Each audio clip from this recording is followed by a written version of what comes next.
सो hey everybody, कैसे हो आप? I hope things are going well for you guys. हम आपके लिए लेके आ चुके हैं फ्लेम एम्परर का एपिसोड नंबर 321। हमें पिछले एपिसोड में कई चीजें मालूम पड़ी थी। फॉर एग्जांपल थंडर लॉर्ड की प्रीवियस सबोर्डिनेट के बारे में, और हमने देखी थी 5th ग्रेड की इमोर्टल लेवल की पिल। लास्ट में फाइट होती उस 1000 पपेट घोस्ट के मेंबर और जियान के बीच में। हाउएवर चीजें जैसे इंटेंस हो ही रही थी, वीक फिगर उस बंदे के हाथ में से उस मेडिसिन पिल और जियान को लेके गायब हो जाता है। अब चलो हम आगे की स्टोरी जानते हैं। जब वो फिगर जियान को लेकर थंडर बी में ट्रांसफॉर्म हो जाता है और गायब हो जाता है इस पिल हॉल से, हम पीछे रह गए उस लिविंग डेड के चेहरे पे फ्यूरियस एक्सप्रेशन को आते हुए देखते हैं। वो धाड़ के बोलते आ जियान यू बैस्टर्ड, और दुखी पे तुम दोनों की मेरे प्लान्स को खराब करने की हिम्मत कैसे हुई? अगली बार जब हम मिलेंगे तब मैं तुम दोनों को खत्म कर दूंगा। अब क्योंकि यहाँ पे जियान भी नहीं था तो पगरिटी फॉर्मेशन भी अपने आप को सस्टेन नहीं कर पाती है, इसलिए वो लिविंग डेड काफी आसानी से इसके अंदर से बाहर आ जाता है। उसका वो टेरिफाइंग किलिंग इंटेंट और हार्टों से रेडिएट होने वाला वो डार्क घोस्टली ऑरा,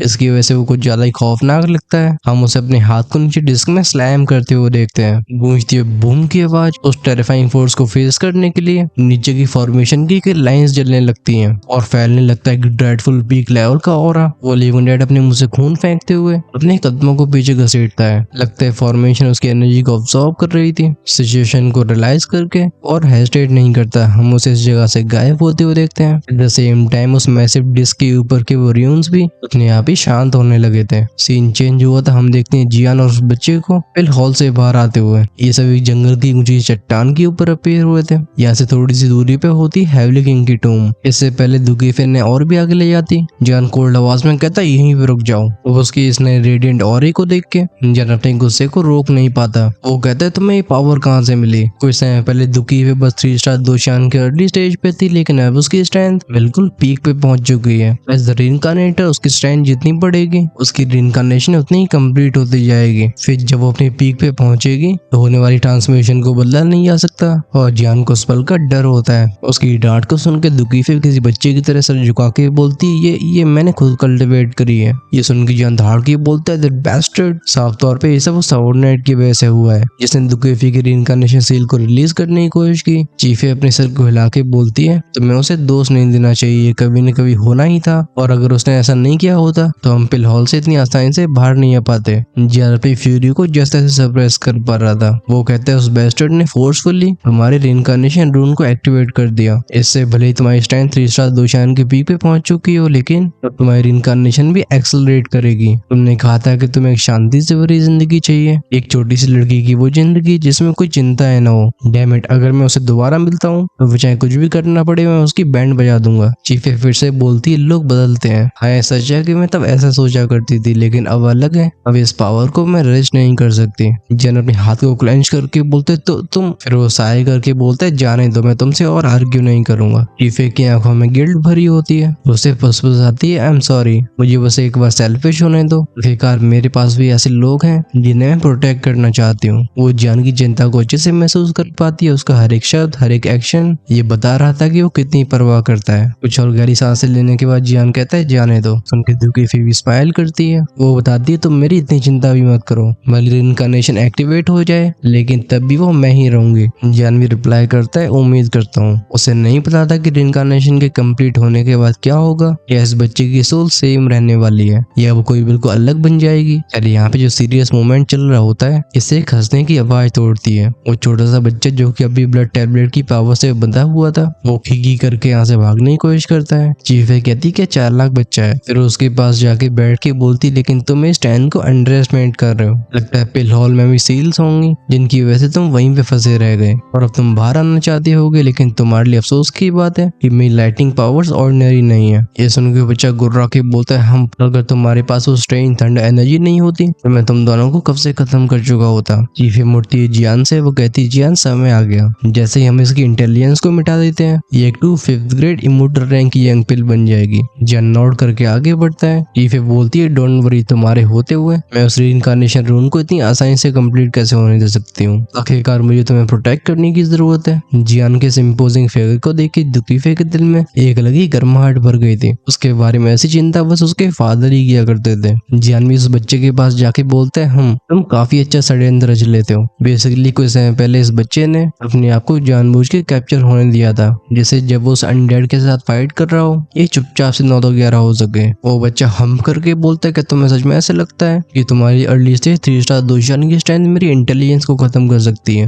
रिडिक्युलस। जियान हाथ आगे बढ़ा के बोलते है ओ ऐसी बात है। गूंजती हल्की सी पफ की आवाज एक खाकी फ्लेम उस बच्चे को ढक लेती है। हम तुरंत ही होली फ्लेम की डिवाइन पावर को असर करते हुए देखते हैं। उस बच्चे की चीखें इस जंगल में गूंजती हैं। जियान कहते हैं नहीं अभी ये काफी नहीं है। वो फिर अपने दूसरे हाथ को भी आगे बढ़ाता है। एक और फ्लेम का क्लस्टर इस चीज को रिफाइन करना शुरू कर देता है। यहाँ क्रैकलिंग आवाजें पूरे 5 मिनट तक गूंजती रहती हैं। फाइनली इस प्योरिफिकेशन के बाद उस बच्चे का फॉर्म पूरी तरीके से गायब हो जाता है। पीछे किसी ड्रैगन की आंख जैसी पिल रह जाती है जिसके अंदर होती है प्योर ओवरवेलमिंग एनर्जी। हालांकि वो यंग पिल काफी इंटेलिजेंट थी, लेकिन उसने शायद कभी सोचा नहीं होगा कि उसे एक होली फ्लेम के विल्डर का सामना करना पड़ेगा। जियान उस चीज को देख के बोलता है तो 5th ग्रेड इमोर्टल रैंक यंग पिल है। अब जियान की सारी कंडीशंस फुलफिल हो चुकी होती हैं। वो जैसे ही उन सारे प्रीशियस इंग्रेडिएंट्स को इस पिल के अंदर इंजेक्ट करेगा और इस्तेमाल करेगा अपनी होली फ्लेम्स का, कि वो फ्लेम सोलरिंग पिल कंप्लीट हो जाएगी। इस यंग पिल को जियान को सबड्यू करते हुए देख लुकी फिर स्माइल के साथ बोलती क्योंकि तुम तैयार हो तो चलो चलते हैं। मैं पास ही में सिस्टर लिवचिंग और बाकियों के औरों को सेंस कर पा रही हूँ। जियान भी सीरियस टोन में बोलते हैं हाँ चलो उनसे मिलते हैं। मुझे लगता है अब रियून्स की असली हाईलाइट शुरू होने वाली है। तो उसने यंग पिल को पहले से अपनी स्टोरी में रख लिया था। अब इसे रिफाइन करने की उसे कोई जल्दबाजी नहीं होती है। बिना डिले के ये दोनों फुल स्पीड पकड़ते हैं और जाने लगते हैं प्राइमल फॉरेस्ट के अंदर। जियान को अच्छे से बताता कि इन रियून्स के अंदर भी और भी खतरनाक डेंजर्स मौजूद होंगे। इसका एक उदाहरण वो फैसिनेटिंग हेवली पैलेस था। वो फॉर्मेशन चाहे कितनी पावरफुल हो, लेकिन 4 कॉन्टिनेंट्स के एक्सपर्ट्स को वो लंबे समय तक उलझा नहीं पाएगी। सबका टारगेट है एक ट्रेजर, हेवली किंग की लाइफ लॉन्ग इनहेरिटेंस। और लगता है वो सही भी सोच रहा था क्योंकि जब वो अपने ग्रुप को ढूंढने के लिए जाता है और पार्टिसिपेंट्स भी कोर एरिया की तरफ बढ़ रहे थे। ये एंशिएंट प्राइमेवल फॉरेस्ट काफी ज्यादा वास्ट होता है। भले इसकी जमीन उबड़ खाबड़ ना हो, लेकिन यहाँ पे उगने वाले पौधे काफी ज्यादा घने होते हैं। जायंट ट्रीज जगह जगह पे देखे जा सकते थे जो कि जमीन पे एक डरावनी वातावरण को बना देते हैं। और एरियंस होते हैं बिल्कुल बीच में। सीन चेंज होता है। हम देखते हैं कि एंशिएंट ट्री के नीचे कुछ फिगर्स को इकट्ठे होते हुए। इनमें से एक लड़की पूछती है सिस्टर लिवचिंग क्या आपको लगता है कि सिस्टर फेयर और बाकी लोग सही होंगे? एक हवाई रिप्लाई देती है हम जियान और बाकियों को काफी समय से नहीं देखा, क्योंकि फेयर जियान के साथ है वो सही होगी।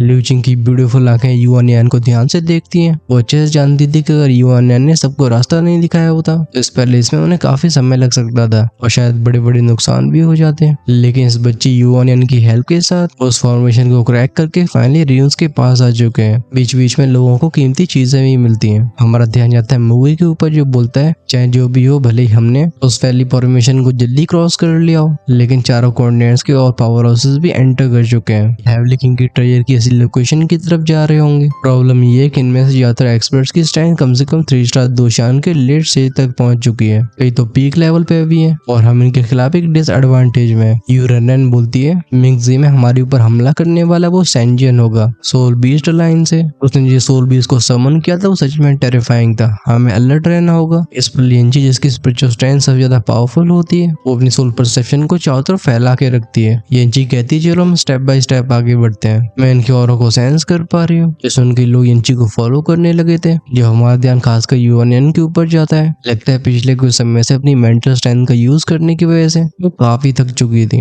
और ये उसके चेहरे पर दिख रहा था। नजारा इस जंगल की किसी और जगह का दिखाया जाता है। कई मोटे मोटे पेड़ और पत्थरों के पीछे 3 क्लाउड फिगर्स खड़े होते हैं। इनमें से एक बोलता है कि यही हेवली किंग रूइंस है। उम्मीद करता हूँ सोल किंग के चमचों ने हमें धोखा नहीं दिया होगा, क्योंकि अगर ऐसा है तो हमारी हिडन सोल सोसाइटी इन्हें बख्शने नहीं वाली है। और से हिडन सोल सोसाइटी के 4 लीड्स में से 3 होते हैं। इनमें से फोर्थ ब्रदर मोयू जो कि जियान से सबसे पहले मिला था, वो पूछते सेकंड ब्रदर तो हमें क्या करना चाहिए। वो सेकंड ब्रदर जिसका नाम था मो बाइशुआन, वो जंगल की गहराइयों में देखते हुए बोलते हैं बिग ब्रदर को लगता है कि सोल पैलेस के कुछ और इरादे हैं, इसलिए हम उन्हें बिना अलर्ट करे हुए चुपचाप से फॉलो कर रहे हैं। हमारे 2 लक्ष्य हैं। पहला है हेवली किंग की सील को हासिल करना जो कि इन रियून्स में मौजूद है, और दूसरा उस तरीके को ढूंढना जिसे स्काई पॉइजन ब्रेक को रिलीज किया जा सके। अगर हम स्काई पॉइजन शार्क को सेव नहीं करते हैं तो पॉइजन डीमन एम्प्रेस को भी अनसील नहीं किया जा सकता, और जो आइटम हमारे लॉर्ड को बचाने के लिए चाहिए वो उसी के हाथ में है। जब डीमन पॉइजन एम्प्रेस रिलीज होगी तो टैनिंग वेला हमारा कुछ नहीं बिगाड़ पाएगा। ये सुन के मोई बोलते हैं तो चलो जल्दी से मूव करते हैं। हम जितनी जल्दी टूब में पहुंचेंगे उतना ही अच्छा होगा, क्योंकि अगर चारों कॉर्डिनेट्स के पावर हाउसेस हमसे पहले वहां पहुंच जाते हैं तो हमें उनसे भी डील करने में समय लगेगा। वो बाइशुआन बोलता है नहीं, इन रियून्स में आगे बढ़ना इतना आसान नहीं है। खैर हमारे पास वो ट्रेजर है जो कि हमें इन सबके डिटेक्शन से बचा सकता है। हम तब तक छिपे रहेंगे जब तक ये लोग एक दूसरे से फाइट करके करके एग्जॉस्ट नहीं हो जाते। इस तरीके से हम अपनी स्ट्रेंथ को भी बचा पाएंगे। वो कहता है लेट्स गो। अपनी प्रेजेंस को छिपा के रखना और अलर्ट रहना। इस टूम एरिया के किनारे पे एक शांति से भरा रास्ता था और यहाँ मौजूद होते हैं दो फिगर्स। इनमें से एक बोलता है तो लगता है हम रून्स की गहराई में पहुंच चुके हैं। इस जंगल के उस पार हेवली किंग की कब्र होगी। वो हेवली किंग की सील वहीं पे मिलेगी। ये बेसिकली टाइन सेक्ट के दोनों मेंबर्स थे। वो सीनियर सिस्टर नेबुला बोलती है जिसके पीठ पे वो गूकन बंधा हुआ था। जूनियर ब्रदर जब हेवली किंग जिंदा थे उनकी स्ट्रेंथ काफी ज्यादा शानदार थी,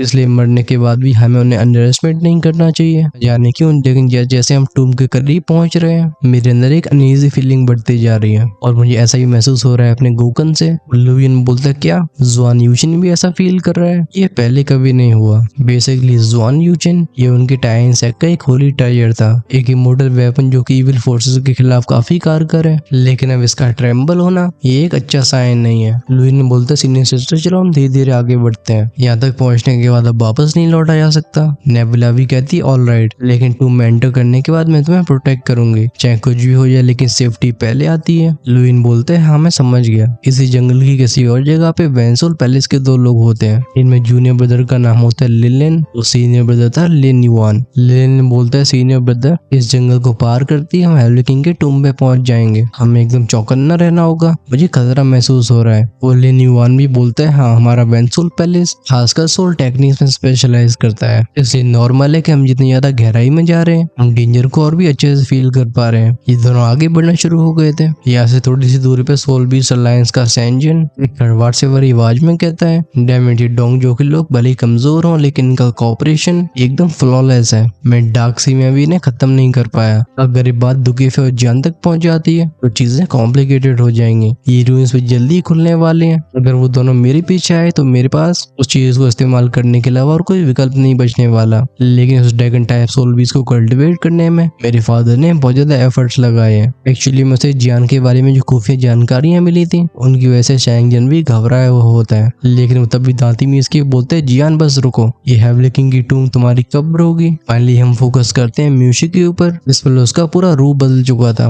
वो ना ही इंसान लगता है ना ही घोस्ट, खासकर उसके चारों तरफ का वो डार्क ऑरा पहले 3 स्टार दोशान के पीक पे पहुंच चुका होता है। वो गुर्रा के बोलते हैं मैंने जो भी हारा है उसे मैं यहाँ पे वापस लूंगा। फाइनली हम वापस लौटे थे प्राइमेवल फॉरेस्ट की उस जगह पे जहाँ कीड़ों मकोड़ों की भुनभुनाने की आवाजें कभी शांत नहीं होती है, ना ही इस नॉइस के सोर्स को ढूंढा जा सकता था, जैसे कि ये आवाजें सीधा नेचर से आ रही हो। वो टाइम था जब जियान अपने ग्रुप से रियूनाइट हुआ था। उस अंधेरे से भरे रास्ते में सामने खड़ी जियान को देख के यूवे और बाकी लोग चिल्ला के बोलते हैं बिग बद्दर जियान। इन सब की आंखों में रिलीफ दिखाई देती है। अपने सामने खड़े ग्रुप जिसमें लिउचिंग, येंची, यू फैमिली सिस्टर्स, मियुगे, युआनियन और उसके 2 कंपेनियंस होते हैं। वो इन सबसे हालचाल पूछता है। सब हंस के बोलते हैं हम ठीक है। कुछ और पलों की बातों के बाद फाइनली उस छोटी सी बच्ची युआनियन के चेहरे पे एक सीरियस एक्सप्रेशन अपीयर हुआ था। वो सामने पॉइंट करके बोलते यहाँ से वो इलाका शुरू होगा जहाँ पे हेवली किंग ने इविल रेस के खिलाफ खुद को सैक्रिफाइस किया था। कि सीरियसनेस को सेंस करके जियान से दिलासा देता है डोंट वरी,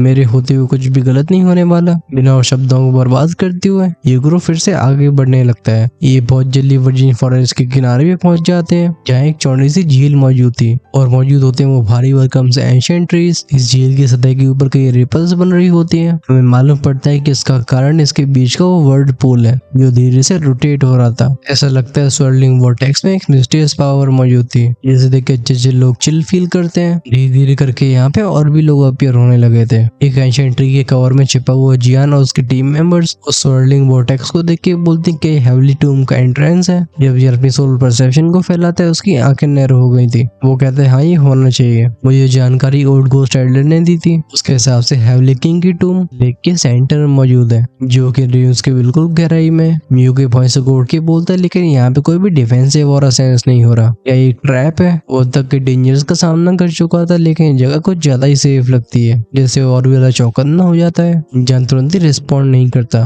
बल्कि उसकी नजर उस गोल गोल वॉर्टेक्स के ऊपर टिकी होती है। अंदर से एक पावरफुल स्पेशल फोर्स निकलती है जो साफ तौर पर इशारा करती है कि कहीं न कहीं का दुआ जरूर है। ऑन द सेकंड थॉट अगर ये चीज में हेवली किंग की टूम का रास्ता हुआ तो ऐसा कैसे हो सकता है कि यहाँ पे कोई डिफेंस मैकेनिज्म मौजूद ना हो। इस तरीके से इसमें एंटर करना बहुत आसान हो जाएगा। दुकीफे की ब्यूटीफुल आंखें भी नैरो हो गई थी। वो पूछती क्या इस कब्र का गार्डियन इस झील की गहराइयों में छिपा हुआ है? जैन नोट करके बोलता है शायद ऐसा नहीं है लेकिन हमें तब भी कॉशियस रहना होगा। वो इस झील का हजारों मीटर नीचे तक पहले से प्रूव कर चुका था और उसे कोई खतरा महसूस नहीं होता है, लेकिन क्योंकि उसने पूरी झील की गहराई चेक नहीं करी होती इसलिए वो सर्टेन नहीं था कि क्या कुछ और भी टेरिफाइंग इस झील की गहराइयों में छिपा हो। वो कुछ और समय का इंतजार करके बोलते हैं खैर जाने दो, चलो हम ऑब्जर्व करते रहते हैं। यहाँ से थोड़ी दूरी पे एक बड़े से पत्थर के पीछे वो टाइन सैक के नेबुला और लुइन उस पानी की बीच वॉर्टेक्स को बहुत ध्यान से देख रहे थे। लुइन कहता है तो इन रूइंस में जाने का एंट्रेंस है, लेकिन मैं इतना अनईजी क्यों फील कर रहा हूँ। सीनियर सिस्टर चलो चलते हैं। वो इस डिटर्मिनेशन को लेके आया था कि इन रूइंस से वो जरूर कुछ कीमती हासिल करेगा। हालांकि उसका टैलेंट और स्ट्रेंथ काफी डिसेंट था, लेकिन सैक का वो इनर ट्रेजर उसकी सीनियर सिस्टर के पास है और अगर वो अपने लिए कुछ जरूरी हासिल करना चाहता है तो ये समय होगा। उसकी सीनियर सिस्टर अपनी कुकिंग को हाथ में लेती है जो कि उसकी पीठ पे बंधा हुआ था। फिर जैसे उसकी कुछ उंगलियां फ्लेक होती हैं, ट्रंक ट्रंक की बहुत हल्की सी आवाजें फैली थी। दो चमकते हुए हालो इन दोनों को ढक लेते हैं, जैसे झील की सतह पे आसानी से चल पाते हैं। जिस मोमेंट में दोनों आगे बढ़ते हैं, इस लेक के चारों तरफ छिपे हुए एक्सपर्ट्स अपनी आंखें खोल लेते हैं, मतलब आंखें पैनिक कर लेते हैं। एक बंदा कहता है तो फाइनली अब इनसे इंतजार नहीं किया जा रहा। कोई इन दोनों को पहचान के बोलते ही टाइन सैक से है। शैडोज में छिपा हुआ म्यूके और लिविंग डेड भी एक दूसरे से ग्लैंसेस एक्सचेंज करते हैं। दोनों की बॉडीज में से ईली कोल्ड और रेडिएट हो रहे थे। कोई भी नहीं जानता था कि इन दोनों के बीच में कोऑपरेशन कब से शुरू हुआ। वो 1000 गोस्ट पपेट सैक का अनडेड जैसा दिखने वाला बंदा बोलता है आई डोंट नो वो डैम जियान कहाँ पे गया। अगर इन ड्यून्स के अंदर मेरी से मुलाकात होती है तो मैं उसे जिंदा वापस नहीं जाने दूंगा। सीन वापस लौटता है जियान की टोली की तरफ। टाइन सैक के दोनों लोगों को आगे जाते हुए देख चीफे पूछती है कि हम भी चले। इस पॉइंट पे चीफे की स्टैंड तीसरा दोशान के पीक पे होती है। अगर उसकी पावरफुल 2 स्किल्स और टॉप आर्टिफैक्ट्स भी जोड़ दिए जाए तो वो स्फीयर्स फॉर कंपटीशन की सबसे पावरफुल कंटेंडर्स में से एक बन जाएगी। खासकर जब उसके हाथ में रीइंकार्नेशन रून हो तभी जियान की चारों तरफ का स्पेस वेंग की साउंड के साथ ट्रेम्बल होता है। रिलीज होती है कुछ होल फ्लेम की फ्लक्चुएशंस। जियान तुरंत ही अपनी होल फ्लेम को सप्रेस करके सबसे बोलता है रुको, मेरे पास स्पेस टेलीपोर्टेशन हैंडप्रिंट है। अगर ये रास्ता सच में सेफ है तो मैं हम सबको उस वॉर्टेक्स में एक ही इंस्टेंट में ले जा सकता हूँ। इन्हीं चट्टानों और एंशिएंट पेड़ों के पीछे 3 शैडो फिगर्स भी एक दूसरे की आंखों में देखते हैं। एक बंदा बोलता है सेकंड ब्रदर तैयार हो जाओ। इनका लीडर जिसकी आंखें किलिंग इंटेंट से भर रही होती हैं वो चेतावनी देता है नहीं अभी समय नहीं है। इस झील की चारों तरफ कुछ ज्यादा ही स्ट्रॉन्ग कल्टिवेटर्स मौजूद हैं, कम से कम 5 से 6 3 स्टार दोशान। हमें एक्शन तभी लेना है जब सफलता की पूरी गारंटी हो जाए। उस झील की सतह पे चलने वाले टाइन सैक के दोनों डुओ जिन्हें जेड कुकुन की पावर ने ढक रखा था वो भी समय पूरी तरह से चौकन्ने थे। ये जानते थे कि सबकी नजर इनके ऊपर है। लुइन कुछ अनयूजुअल सेंस करके बोलते सीनियर सिस्टर यहाँ कोई डेंजर सेंस नहीं हो रहा। उसकी सीनियर सिस्टर बोलती लेट्स गो।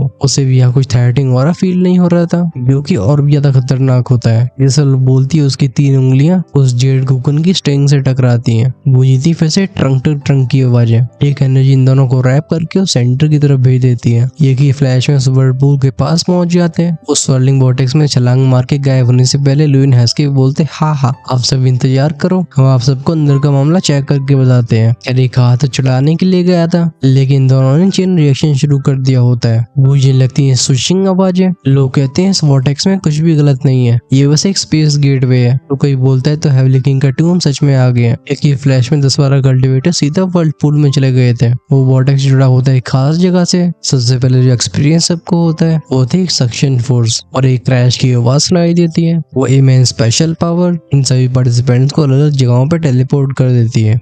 थर्ड की आवाजों के साथ लोगों के पैर जमीन से टकरा रहे थे। हम सबसे पहले ध्यान देते हैं मूवी के ऊपर। जब टेलीपोर्टेशन कंप्लीट होने के बाद वो पहली बार आंखें खोलता है, उसका जबड़ा जमीन से लग गया था। वो बोलता है कि सच में हेवली किंग की कब्र है। वही मूवी कोलोसल कॉम्प्लेक्स के सामने खड़ा हुआ था। नॉर्मली रूइंस का आकार बहुत बड़ा नहीं होता है, लेकिन जो इमारतों का जंजाल उसके सामने था वो हजारों किलोमीटर तक फैला हुआ था। ऐसे आर्किटेक्चर को देख के चचों को चिल फील हो जाए। जियान कहते नहीं ये सिर्फ रूइंस नहीं है, ये है एक मॉज़ोलियम। क्योंकि फैसिनेटेड ओल्ड घोस्ट ने जानकारी पहले ही दोनों को बता दी थी, दुकीफे और जियान कुछ खास सरप्राइज नहीं होते हैं। लेकिन तभी हेवली किंग की टूम इनकी क्यूरियोसिटी बिल्कुल जगाती है। अब ये फाइनली मॉज़ोलियम के सामने पहुंच गए थे, जो कि होती बहुत ही अजीब सी जगह। ये कोई जमीन में धसी हुई कब्र नहीं लगती, बल्कि इनके नीचे का ग्राउंड भी नहीं था। ये था हवा में फ्लोट करने वाला एक प्लेटफॉर्म, एक गोलाकार का प्लेटफॉर्म जिसकी चौड़ाई करीब 500 मीटर मीटर की रही होगी और इसके टॉप पे खड़ा होता है जेड पिलर। सफेद रंग के खंबे को इस मौजूलियम का कोर कहना गलत नहीं होगा। हमें हवा में और भी कई खंबे दिखाई देते हैं जिनके अपने आकार और अपनी ऊंचाइयां थी,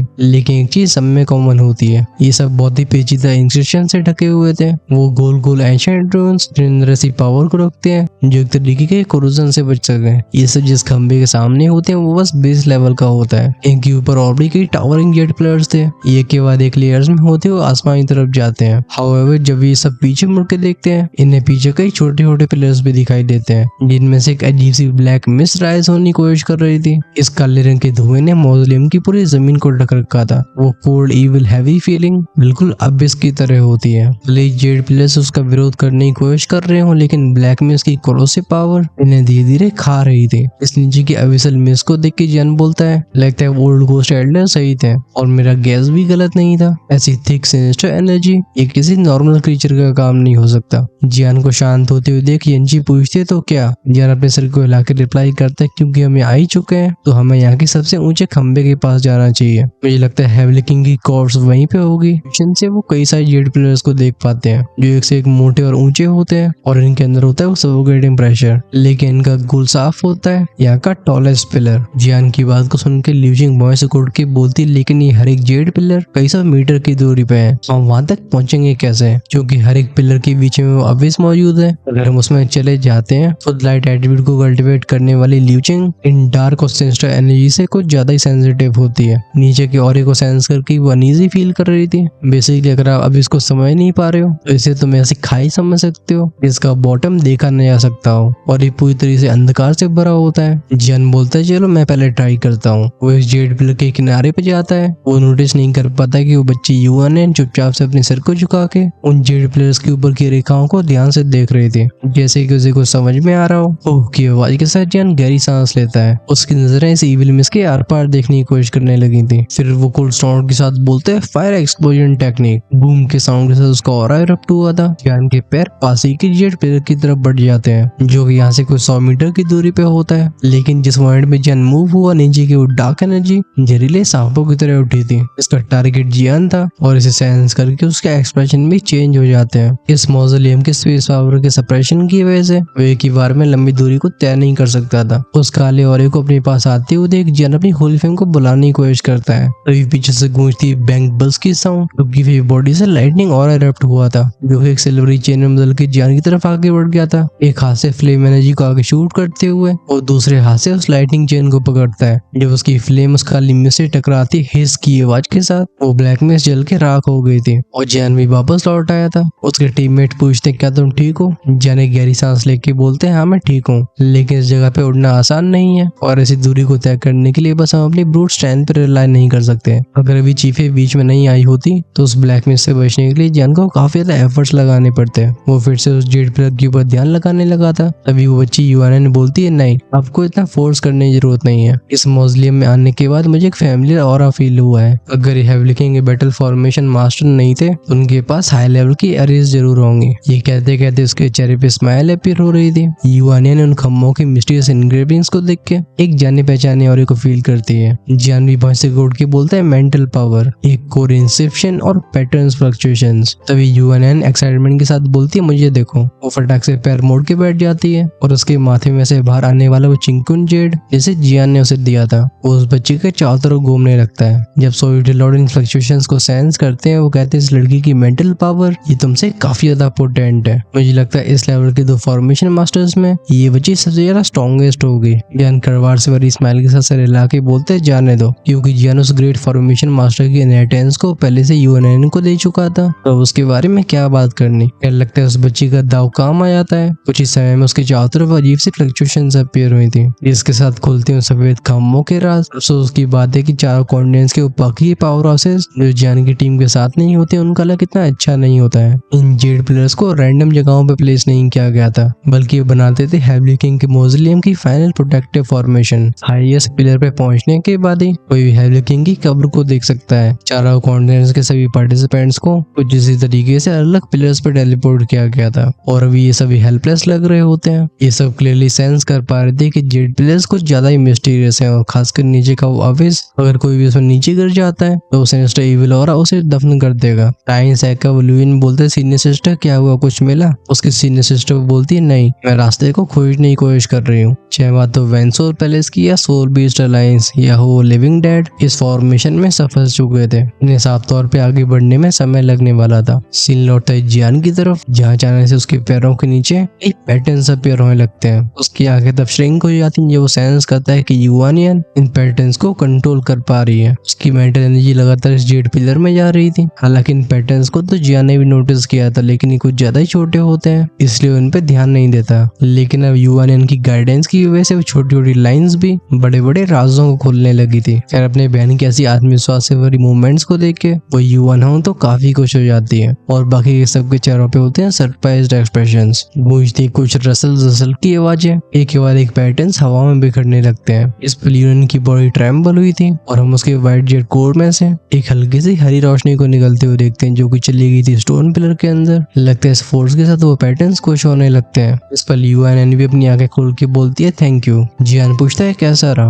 वो बच्ची कहती है चलो, ये लाइट स्पॉट्स ऐसे यूनिक फोर्स है जो इन पत्थरों के खम्भों के अंदर मौजूद है। अगर हम सबसे ऊंची जेट पिलर पे पहुंचना चाहते हैं तो हमें इनकी पावर पर रिलाई करना होगा, लेकिन ये बहुत गहराई में छिपे हुए हैं, बिना केयरफुल ऑब्जर्वेशन के इन्हें डिटेक्ट करना इम्पॉसिबल है। लेकिन चलो ठीक है, मैं उनसे कम्युनिकेट कर चुकी हूँ। वो हमें इस मौजूलियम के सेंटर तक ले जाएंगे, लेकिन यहाँ तक बोल के युआन की नजरें पीछे डार्क वॉइड की तरफ जाती हैं। वो कहती है लगता है इस मौजूलियम के बीच में कुछ ऐसा मौजूद है जो इन्फॉर्मेशन पैटर्न्स को भी डरा रहा है। उसकी बातें ज्यादातर लोगों को समझ नहीं आती। ऐसी सिचुएशन आप सबकी होगी। ये बोलते हैं इन सबको, जियान को सोच के बोलते हैं हाँ ये लाइट स्पॉट्स, लगता है ये वो होली पैटर्न्स है जिन्हें इविल फोर्स का विरोध करने के लिए बनाया गया है। इस बात से युआन भी एग्री करती है। जब उनकी बातचीत बंद हुई थी फिर से सुनाई देती है वो रसलिंग आवाजें। फिर अचानक से जिस स्टोन पिलर पर खड़े होते हैं वो आगे मूव करना शुरू कर देता है। इसने बाकियों के ध्यान को भी अपनी तरफ खींच लिया था। इस मंजर को देख के लोग एकदम शॉक हो गए थे। वो कहते हैं कैसा मिस्टीरियस पिलर है, इनके खंभे हिले नहीं होते, लेकिन ये पिलर इस ग्रुप को आगे लेके जा रहा था। तो इस पिलर के ऊपर खड़ा हुआ जियान का ग्रुप भी था, जो कि एस्टोनिशिंग स्पीड से आगे बढ़ रहा था। वो मीशे और लिविंग डेड भी था। की बोलते हैं डैम इट, तो लगता है इन लोगों को खम्भों का राज मालूम पड़ गया है। इनके साथ साथ और लोग भी एंग्शियस होने लगे थे। ऑफ कोर्स चारों कॉन्टिनेंट्स के लीड फिगर्स इस परेशानी को हल करने के रास्ते को भी काफी जल्दी खोजने लगे थे। एक बंदा कहता है वो चमकीले स्पॉट्स, क्या तुम देख पा रहे हो कि इनके खम्भों के पैटर्न जल रहे हैं? मुझे लगता है सब इनसे जुड़ा हुआ है। फोकस जाता है जियान पे, जो कहता है हम ऑलमोस्ट टॉप पे पहुंच चुके हैं। उसे बाकियों की परवाह नहीं थी। आखिरकार हर एक खम्भा कई सौ मीटर की दूरी पे होता है। अगर ऐसी दूरी को वो भी पार नहीं कर सकता तो औरों की क्या बात है। ये बस जियान के ग्रुप के मेथड की कॉपी करने की कोशिश कर सकते थे। युआन भी कहती जैसे जैसे हम ऊपर जा रहे हैं हमारे चारों तरफ की हेवन और अर्थ की एनर्जी भी पतली होती जा रही है। लगता है इस मौजूलियम के टॉप पे कुछ बहुत टेरिफाइंग मौजूद है। जियान भी सबको अलर्ट रहने की चेतावनी देता है। उसकी वो चमकदार सोल पावर सबको ढक के इन्हें किसी भी अटैक से बचाने के लिए तैयार थी। अभी जियान के अंदर सोलिड लॉर्ड की नजरें भी उस ऊपर के काले धुएं के आर पार जाने की कोशिश करती हैं। वो कहते हैं फ्लक्चुएशंस, क्या स्काई पॉइजन ब्रेक है और हेवली किंग का ऑरा इतना कमजोर क्यों है? लगता है पॉइजन डीमन एम्प्रेस और हेवली किंग के बीच में हुई बैटल ने हेवली किंग को मौत के करीब छोड़ दिया था। इनके ऊपर बढ़ने की स्पीड और भी तेज हो जाती है। इनका पिलर जूश की साउंड के साथ उस काले बादल के आर पार हो गया था। अब उस डेंस इविल ऑरा ने सबको अंधा कर दिया होता है, कुछ भी देखा नहीं जा सकता था। समय आगे बढ़ता है। कुछ 5 मिनट्स के बाद की बात है जब जियान का गुरु नोटिस करता है कि इनके पैरों के नीचे का वो पिलर और फाइनली एक जगह पे रुक चुका है। वो कहते हैं तो हम टॉप पे पहुंच गए। इसी पर इनके शरीरों को छू के जाता है कि बोन चिलिंग प्रेशर, जो कि बिल्कुल मौत जैसा होता है। ऐसा लगता है काले रंग की इविल मिस्ट नीचे के अबिस से आई है। वेल अगर बात करी है कि यहाँ पे सबसे ज्यादा शांत कौन था तो वो चीफ ही होगी। अपने रिइंकार्नेशन रूम की हेल्प से वो एक जगह की तरफ देखती है। उसकी नजरों में आती कुछ ऐसी चीज जो कि अचरजों को अचंभित कर दे। हालांकि अभी उस व्हाइट जेट पिलर के ऊपर खड़े होते हैं, लेकिन अब ऊपर की वो काली दुनिया पूरी तरह से अलग थी। ये देखने पे कई काले रंग के पिलर्स दिखाई देते हैं जो कि हेवली किंग की असली कब्र को अपने ऊपर लिए हुए थे। जान को अपने सामने एक मैसिव ऑल्टर दिखाई देता है जिसे घेर रखा होता है कई डार्क घोसली फिगर्स ने। ये ऑल्टर कई हजारों मीटर चौड़ा होगा। इसकी सतह के घोसली पैटर्न्स बिल्कुल जिंदा नसों की तरह विगल करते हैं और उसके बीच में होता है एक डार्क माउंटेन जिसकी ऊंचाई आसमान को फाड़ देती है। ये पहाड़ बस चौड़ा नहीं था बल्कि इसके अंदर से आने वाला ऑरा एक अलग ही ओवरवेलमिंग प्रेजेंस को रखता था। और इस पहाड़ के सबसे ऊपर होती है बिल्कुल स्मूथ एकदम शीशे जैसी सरफेस। इसका आकार कुछ 10-15 मीटर का रहा होगा। इस छोटे से प्लेटफॉर्म के ऊपर हमारे ध्यान को एक सिंगल काले रंग का कॉफिन खींचता है जो कि एकदम सीधा खड़ा होता है। ऐसा लग रहा था जैसे हमेशा से यहाँ पे हो। खासकर इसकी सरफेस से निकलने वाला ड्रेडफुल ब्लैक ऑरा जियान के ग्रुप की आंखें के श्रिंक कर देता है। खैर उससे ज्यादा शॉकिंग चीज होती है एक बहुत बड़ी सी तलवार जैसे काले रंग की फ्लेम से ढक रखा था। ये तलवार इस कब्र की खोपड़ी से बिल्कुल नीचे तक आर पार हुई होती है, जिस पर इस ब्लेड की फ्लेम को जियान की आंखें देखती है। ऐसा लगता है उसका दिमाग घूम गया हो। उसकी होली फ्लेम्स वॉलेंट होने लगती है, खासकर म्यूइंग जिस होली फ्लेम हार्ट में ट्रांसफॉर्म हुई है वो बहुत तेजी से धड़कने लगता है। अपने चेहरे पे सोलम और ग्रेव एक्सप्रेशन को लेकर जियान हैवी आवाज में बोलता है, ये हेवली किंग का कॉफिन और हेवली पॉइजन टेम्पल का मार्क। जियान की आधी बात तो समझ में आ रही है और आधी थोड़ी सी कंफ्यूजिंग है। अगर आपको पूरी समझ में आई तो कमेंट्स में लिख के बताइए। हम नेक्स्ट एपिसोड में इसी सिचुएशन को जानेंगे और जिस हेवली पॉइजन ब्रेक की बात हुई है वो भी फाइनली अवेकन होगा और शुरू होगा एक खतरनाक गेम। अगर आप उसे मिस नहीं करना चाहते तो चैनल को सब्सक्राइब करके बेल आइकन के बटन को ऑन करके रखना, जिससे रिलीज होती वीडियो सबसे पहले आपके पास पहुंचे। ऑफ कोर्स आप में से कई लोग ऐसे होंगे जिनसे नेक्स्ट एपिसोड का वेट नहीं किया जा रहा है, यार हमारे पास उसका भी समाधान है। आप बन सकते हो हेल गार्डन की मेंबरशिप का हिस्सा, जिससे आप हर शाम को रिलीज होने वाले अर्ली एक्सेस एपिसोड्स को एंजॉय कर पाओगे। ऑफ कोर्स जो लोग हमेशा 2 से 3 एपिसोड आगे रहना चाहते हैं वो अपने लेवल्स को इमोर्टल एम्पर या उसी ऊपर अपग्रेड कर सकते हैं। चॉइस है आपके हाथ में। ज्वाइन का ऑप्शन चैनल की होम पेज जो सब्सक्राइब की साइड में मिलेगा उसे जरूर चेकआउट करना। So until then take care, tata bye bye.